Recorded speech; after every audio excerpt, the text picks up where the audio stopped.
On PNP world exam target.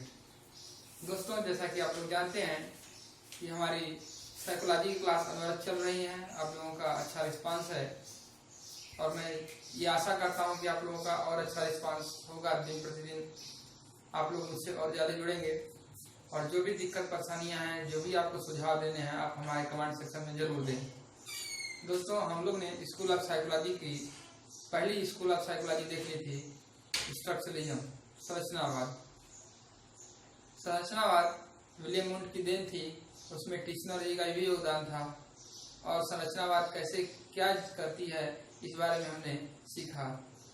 आज हम school of psychology की दूसरी स्कूल, जो कि अति महत्वपूर्ण है, आपके एग्जाम चाहे वो टेट हो, सुपर टेट हो, चाहे वो केपीएस का एग्जाम हो, चाहे वो सी टेट का एग्जाम हो, आता ही आता है दोस्तों। इसलिए इस क्लास को मिस मत करिएगा, इसे जरूर देखिए और यहाँ से 1 नंबर का क्वेश्चन पक्का जरूर आता है। आइए मनोविश्लेषणवाद को देखते हैं। मनोविश्लेषणवाद, साइको एनालिसिस, इसका मतलब क्या है? हमारी जो साइक होती है, साइक ब्रेन की जो मानसिकता, उसको साइकिक बोलते हैं। तो उसकी साइकिक की एनालिसिस किया एक मनोवैज्ञानिक ने, जो मनोवैज्ञानिक के साथ साथ डॉक्टर भी था। नाम था सिगमंड फ्रायड। नाम तो सुना ही होगा सिगमंड फ्रायड का। नाम था सिगमंड फ्रायड।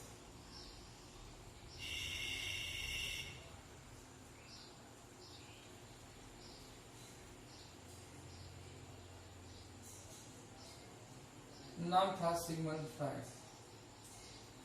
सिगमंड फ्रायड ने बताया कि ब्रेन की कैसे कैसे एनालिसिस होती है। सिगमंड फ्रायड पेशे से एक डॉक्टर थे। क्या थे ये? डॉक्टर थे, यानी मनोवैज्ञानिक चिकित्सक थे।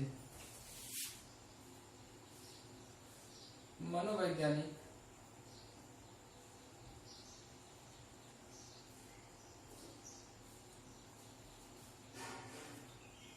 ये क्या थे?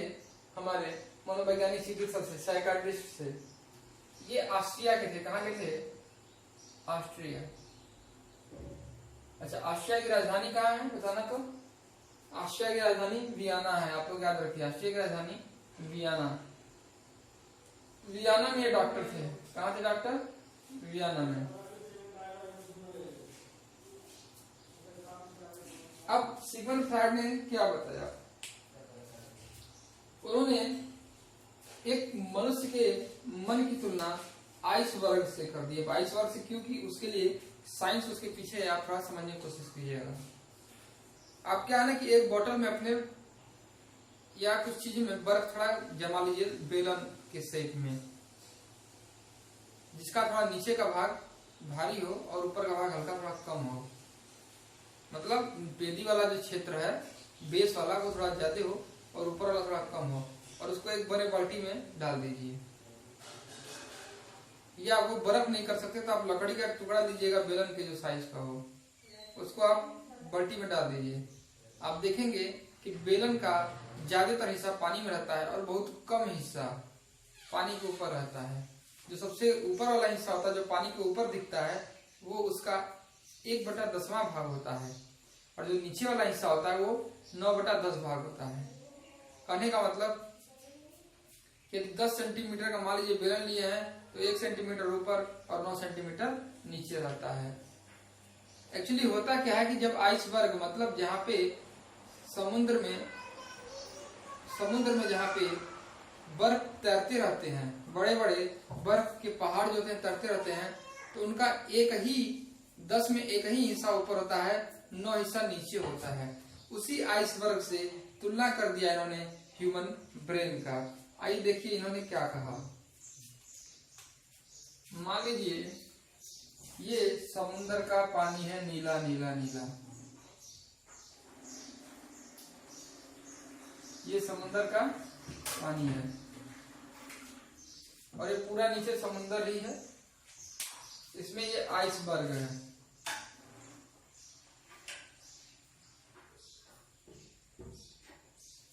ये क्या है? आइसबर्ग है। ये पूरा पानी में ही डूबा हुआ है, ये हिस्सा केवल ऊपर है। ये वाला हिस्सा केवल ऊपर है, ये सब तो पानी में डूबा हुआ है। अब दोस्तों ये वाला जो होता है ये होता है चेतन मन, ये होता है चेतन मन। और जो नीचे वाला भाग होता है वो दो हिस्सों में बटा होता है। वो दो हिस्से होते हैं, अर्धचेतन प्लस अवचेतन मन। अर्धचेतन प्लस अवचेतन। और ये जो चेतन मन है ये 1/10वां भाग है। कितना भाग है? 1/10वां भाग। 1/10वां भाग है। ये आइसबर्ग से तुलना किया इन्होंने, यानी आप लिखेंगे यहाँ पे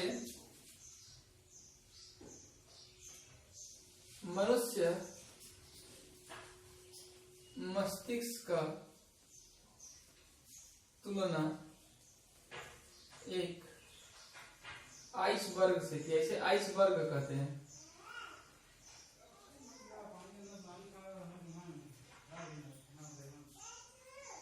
जिसमें 1/10वां भाग ही चेतन मन था।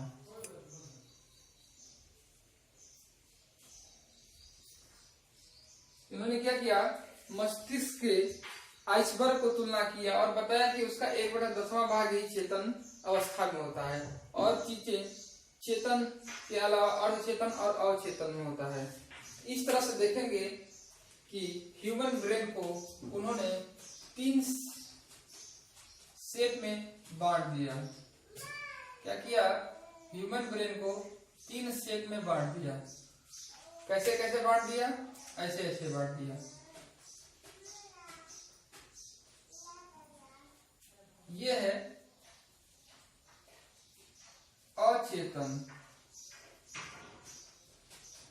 या इसको अवचेतन को आप अचेतन क्यों लिखें। ये है चेतन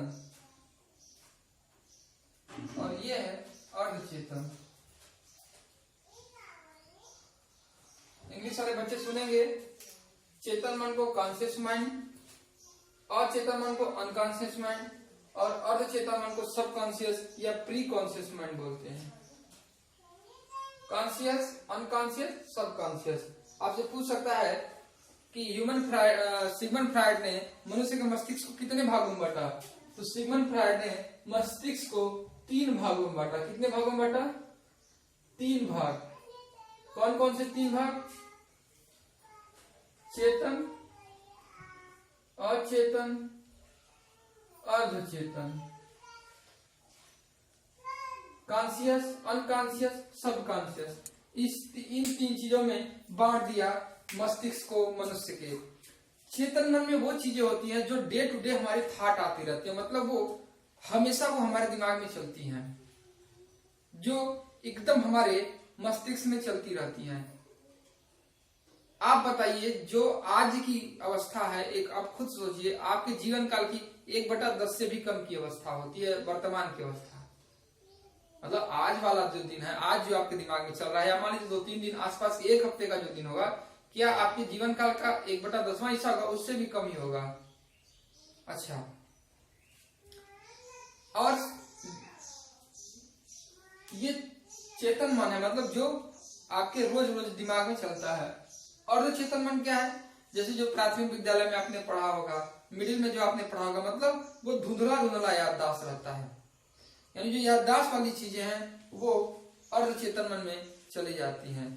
और अचेतन मन में जो चीजें आपकी सप्रेस्ड फीलिंग, मतलब जो चीजें आपकी पूरी ना हो पाई हों, वो अचेतन मन में चली जाती हैं। वे चीजें अचेतन मन में चली जाती हैं जो आपकी बुरी आदतें होती है। जैसे आदमी मनुष्य होता है, वो बुरा काम करना चाहता नहीं। अब बहुत लोग होते हैं बुरे होते हैं, लेकिन ऐसा माना जाता है कि जो बैड हैबिट होती है वो अचेतन मन में होती है। चाहे वो आपकी क्रिमिनल माइंड सेटअप हो, या सेल्फिशनेस हो, या सेक्सुअल डिजायर हो, ये सारी चीजें और अचेतन मन में होती है। ये चेतन मन में प्रवेश नहीं कराना चाहता कोई भी व्यक्ति, लेकिन ऐसा नहीं है। इसमें बहुत सारी पार्टी धीरे धीरे अब आप बताइए वो इंस्टेंट प्रभाव डालती है कि नहीं? बहुत देर तक नहीं रहे, लेकिन कुछ क्षण के लिए तो आती ही आती है। किसी से जेलसी हो जाए, कोई सेल्फिश वाला काम हो जाए, हमेशा तो नहीं, लेकिन हाँ कुछ क्षण के लिए तो आ ही जाता है। तो ये अचेतन वाली चीजें चेतन में जाती हैं। इन्होंने ज्यादा बात चेतन पे नहीं अचेतन पे किया है। क्यों? क्योंकि ये मनोवैज्ञानिक डॉक्टर थे। ये क्या करते थे? लोगों की एबनॉर्मलिटी को दूर करते थे। एबनॉर्मलिटी को दूर करने का इनका तरीका था कि उनके सपने को विश्लेषित करते थे, वो उनके ड्रीम को एनालिसिस करते थे। तो पूछ सकता है कि इनके जो कार्य करने का तरीका था वो क्या था? कार्य करने का तरीका तो ड्रीम एनालिसिस। क्या था? Dream analysis. सपने को ये एनालिसिस करते थे। इससे होता क्या था कि जो, अब आप सोचिए कि जो चीजें सपने में आती हैं वो कहीं ना कहीं आपके दिमाग में आई रहती हैं, आपकी इच्छा रहती है, भले पूरा ना हुई हो। जो पूरा हो जाए वो सपना में कैसे आएगा भाई? वो तो पूरा हो गया, वो तो अस्तित्व में आ गया। सपने में चीज आती है जो अस्तित्व में ना आई हो, जो आपकी इच्छाएं हो वो दमित हो गई हो, बहुत पुरानी इच्छा हो, समझ आई बात? तो वो और अचेतन मन में रहती हैं, ऐसा कहा जाता है, और सपने में देखती हैं। तो वे बोलते थे कि सपने का यदि मैं विश्लेषण कर लूंगा तो मैं जान जाऊंगा कि उसकी इच्छाएं कौन सी दबी हैं या उसमें किस तरह की विकृति है। इस तरह से उन्होंने ड्रीम एनालिसिस के द्वारा लोगों की एबनॉर्मलिटी को दूर करते थे। ठीक है, अब ये चीजें आपको लिखनी है, इसको आप लोग स्क्रीनशॉट ले लीजिए या पॉज करके लिख लीजिए। इसके बाद कुछ एक दो बातें और हैं, उससे देखते हैं। देखिए,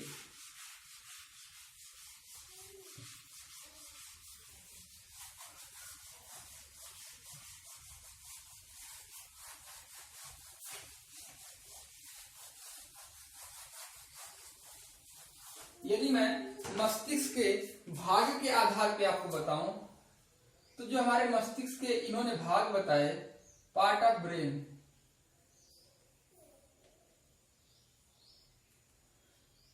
क्या क्या बताया?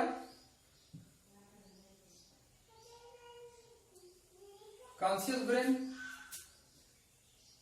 सबकॉन्शियस और अनकॉन्शियस। कॉन्शियस मतलब चेतन मन, अर्धचेतन और अवचेतन या अचेतन मन। ये है हमारे पार्ट ऑफ ब्रेन। और इसी को भी पर्सनालिटी में आपको पढ़ना पड़ेगा, जो कि आपके एग्जाम के लिए बहुत इंपॉर्टेंट है। जब मैं पर्सनालिटी आपको पढ़ाऊंगा, पर्सनालिटी मतलब व्यक्तित्व, जब मैं आपको व्यक्तित्व पढ़ाऊंगा तो पर्सनालिटी के बेसिस पे इन्होंने इसी को 3 नाम दिए। पर्सनालिटी के बेसिस पे, पर्सनालिटी के बेसिस पे, व्यक्तित्व के आधार पे इसी का इन्होंने 3 नाम दिया है। वो कौन से 3 नाम है वो भी आपको जानना जरूरी है। पहला नाम है ईद, इसको क्या बोलते हैं? ईद। दूसरा नाम है ईगो, ईगो। और तीसरा नाम है सुपर ईगो, इसको बोलते हैं सुपर ईगो। आपसे तो खाली केवल एग्जाम में कई बार यह पूछ लिया है कि मस्तिष्क को 3 भागों में चेतन, अचेतन या अचेतन किसने कहा या किसने बांटा है? तो सिगमंड फ्रायड ने बांटा है। ये किसके अंतर्गत आता है? मनोविश्लेषणवाद के अंतर्गत आता है। मनोविश्लेषणवाद के जनक कौन है? सिगमंड फ्रायड है। पर्सनालिटी के आधार पे 3 personality, Eid, ego, super ego का कॉन्सेप्ट किसने दिया है? तो आप बताएंगे सिगमंड फ्रायड ने दिया है। अब ईद, ईगो, सुपर ईगो क्या होता है ये मैं इस कक्षा में नहीं बताऊंगा, क्योंकि मैं स्कूल ऑफ साइकोलॉजी बता रहा हूँ। ये पर्सनालिटी है, मैं पर्सनालिटी बताऊंगा कि ईद, ईगो, सुपर ईगो क्या होता है। दोस्तों, ये रहा मनोविश्लेषणवाद। मनोविश्लेषणवाद को मैं एक बार रिकॉल कराता हूँ, मेरे साथ आप ध्यान से सुनेंगे। मनोविश्लेषणवाद किसकी देन है? मनोविश्लेषणवाद वियना के डॉक्टर थे। वियना कहाँ है? ऑस्ट्रिया में। ऑस्ट्रिया की राजधानी वियना है। वियना के एक डॉक्टर थे सिगमंड फ्रायड। ये डॉक्टर मनोवैज्ञानिक चिकित्सक थे, सर्जरी वाले डॉक्टर नहीं थे। क्या थे? साइकाट्रिस्ट थे, मनोवैज्ञानिक चिकित्सक थे। इसलिए इसका मनोविश्लेषणवाद का चिकित्सा विज्ञान में ज्यादा उपयोग है, न कि शिक्षा शास्त्र में। अब इन्होंने क्या किया? इन्होंने बताया कि मनुष्य का दिमाग 3 हिस्सों में बटा होता है। पहला हिस्सा होता है कॉन्शियस, चेतन मन, दूसरा हिस्सा होता है अनकॉन्शियस मन, अर्धचेतन मन, तीसरा हिस्सा होता है अचेतन मन यानी अनकॉन्शियस ब्रेन।